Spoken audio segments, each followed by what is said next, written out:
Yes, I am very concerned because there's so many people that are still hurting during this pandemic, both economically but also in the healthcare space. And one of the areas that I've been focusing on is, drug overdoses are on the rise during this pandemic. We're seeing the problem getting worse, whereas we were making some headway before this pandemic occurred.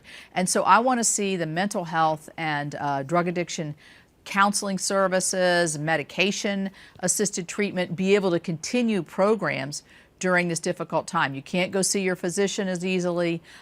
People have lost their jobs, their programs have been disrupted, and it's really leading to some very deadly results. So what I'm saying is, while we're figuring out how we're going to deal with the larger program, let's move forward and make sure that all of the availability of programs for those in the drug addiction space are readily available and funded. Well, as you know, the House passed a $3.3 trillion bill, and we in the Senate have a $1 trillion bill. So there's a big gulf there in terms of what the priorities are. I personally believe we need to target relief to kids getting back to school, to our economy and individual help, and getting our economy moving again. And then on the healthcare side, to vaccine development, therapeutics, and testing. The $3.3 trillion bill that comes from Speaker Pelosi is just chock full of all other kinds of things: marijuana legislation, voting registration, immigration changes, things that really are not targeted towards this pandemic. So we're narrowing it down, and the White House is negotiating, and hopefully those big differences will be compromised. They're not going to fade away, but be compromised, and we'll reach what we think is a good targeted bill to help for relief of our small businesses and others. It appears that that's the direction that we're going. I'm all for staying here and working out the differences. I think that's what we should do. We should do it sooner than later. So we are scheduled to be out beginning the end of this week. It appears that we will be here next week and probably the next week if we need to. So yes, I do believe we should stay in session until we figure this out. Yeah, I am all for the second stimulus check. I think it will include some people that were excluded last time, and that's the 18 to 25-year-olds that were in college. They were not, if their parents claimed them as a dependent, they were shut out of the last stimulus. So we cleared that up and included them. But I do think that's important. That keeps people paying their rent. It keeps their food, their lights on. And that, I think, achieves the desired results.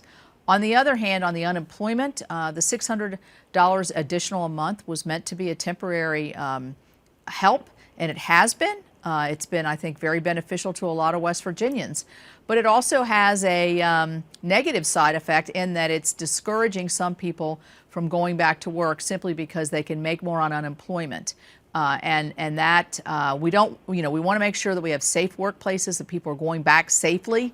But we also, in order to open our economy, have got to get as many people back to work as possible.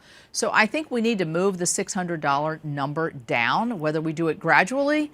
I think I can, that would be fine with me. 200 may be too low, but I think 600 is too high. So somewhere in the middle is probably where we will land.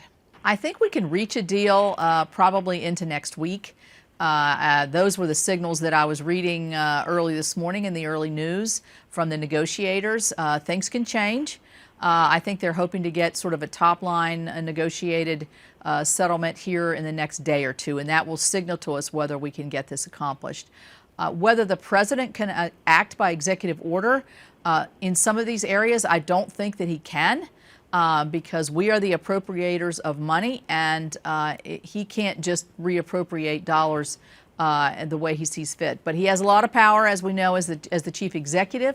I know that he is very committed to making sure the unemployment benefit is higher than regular unemployment, and also that evictions are staved off. So, we're working with him, and if we don't, we will act. I think we will act, and we should act. And not leave it to the president to do executive orders.